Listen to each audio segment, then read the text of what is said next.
Assalamualaikum warahmatullahi wabarakatuh. Perkenalkan, nama saya Tasya Nabila. Jadi di sini saya akan membuat sedikit video tutorial tentang bagaimana cara membuat grafik fungsi trigonometri, yaitu fungsi tangen, dengan menggunakan aplikasi GeoGebra. Sebelumnya, kita harus sudah memiliki aplikasi GeoGebra. Jadi langsung saja kita mulai ke tutorialnya. Cara yang pertama adalah kita harus mengganti sumbu X dan sumbu Y menjadi satuan pi. Caranya adalah kita tinggal mengeklik di sembarang tempat sehingga muncul tampilan seperti ini. Kemudian kita klik di tampilan grafik dan pada sumbu X di satuannya itu kita ganti menjadi pi. Begitu juga dengan sumbu Y, pada satuannya kita ganti dengan pi. Sehingga muncullah seperti ini. Sumbu X dan sumbu Y-nya itu menjadi pi. Kemudian kita masukkan persamaan tan-nya, yaitu X sama dengan tan X. Nah, kemudian muncullah grafik seperti ini. Nah, sekarang kita lihat kalau persamaan tan X ini dia memiliki nilai maksimum dan nilai minimumnya, yaitu nilai maksimumnya itu terletak pada nilai positif tak hingga, dan juga nilai minimumnya terletak pada negatif tak hingga. Dan dalam satu periodenya ini terdapat satu lekukan ke atas dan juga satu lekukan ke bawah. Dan dalam satu periode ini bernilai pi ataupun 180 derajat. Nah, bagaimana grafiknya jika dalam persamaan tan X ini kita menambahkan satu koefisien, yaitu kita misalkan Y sama dengan A tan X. Nah, kemudian kita enter. Nah, maka muncullah nilai A-nya. Kita misalkan, kita lihat gambar grafiknya jika A-nya itu sama dengan 0.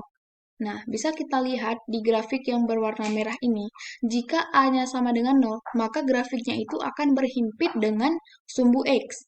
Nah, bagaimana grafiknya jika A-nya itu positif? Kita misalkan A-nya itu 5, yaitu maka dia tidak akan mempengaruhi nilai maksimum dan nilai minimumnya. Bisa kita lihat di sini nilai maksimumnya itu adalah positif tak hingga dan juga nilai minimumnya ini adalah negatif tak hingga. Begitu juga dengan jika A-nya itu negatif. Nah, kemudian kita lihat bagaimana persamaannya itu jika kita menambahkan satu koefisien lagi, yaitu kita misalkan persamaannya adalah A tan BX. Kemudian kita enter, maka muncullah nilai B-nya.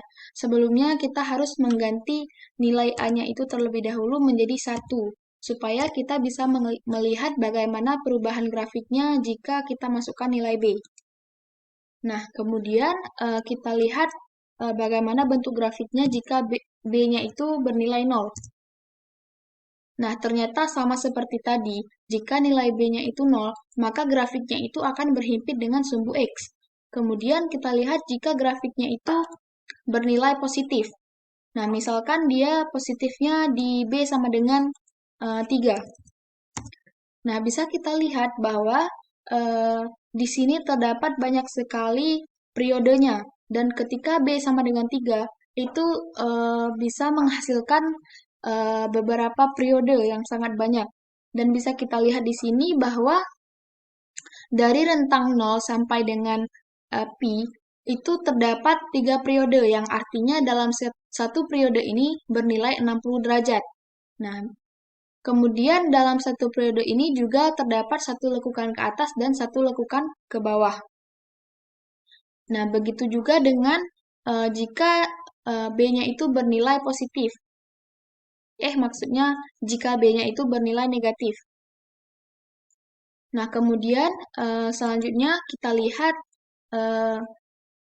bagaimana grafiknya jika persamaannya itu kita tambahkan koefisien K. Kita misalkan Y sama dengan A tan BX ditambah K. Kemudian jangan lupa B-nya itu kita ganti dengan 1 terlebih dahulu. Nah, muncullah grafik jika K-nya itu bernilai 1. Kemudian kita lihat bagaimana grafiknya jika K-nya itu 0.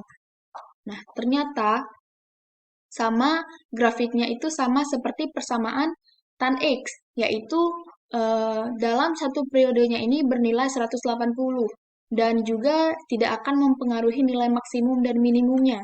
Nilai maksimumnya itu tetap berada pada positif tahingga dan juga nilai minimumnya itu tetap berada pada negatif tahingga. Kemudian jika K-nya itu positif, itu juga sama, dan K-nya negatif juga sama seperti tadi.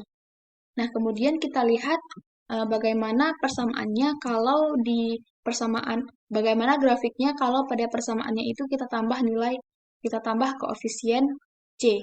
Kemudian kita misalkan persamaannya A tan BX tambah K, kemudian tambah C. Nah, kemudian kita enter. Dan jangan lupa K-nya itu diubah menjadi 1. Nah, maka muncullah grafik C-nya, yaitu grafik yang berwarna ungu. Di sini bisa kita lihat kalau C-nya itu sama dengan 0, maka itu terdapat lekukan ke atas dan juga lekukan ke bawah. Nah, bagaimana jika C-nya itu bernilai positif?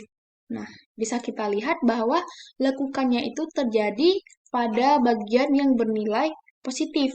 Nah, jika C-nya itu negatif, maka lekukannya itu juga terjadi pada bagian yang negatif. Jadi, begitulah jika kita memasukkan nilai C. Jadi, begitulah sedikit tutorial dari saya. Jika ada kekurangan, saya mohon maaf. Assalamualaikum warahmatullahi wabarakatuh.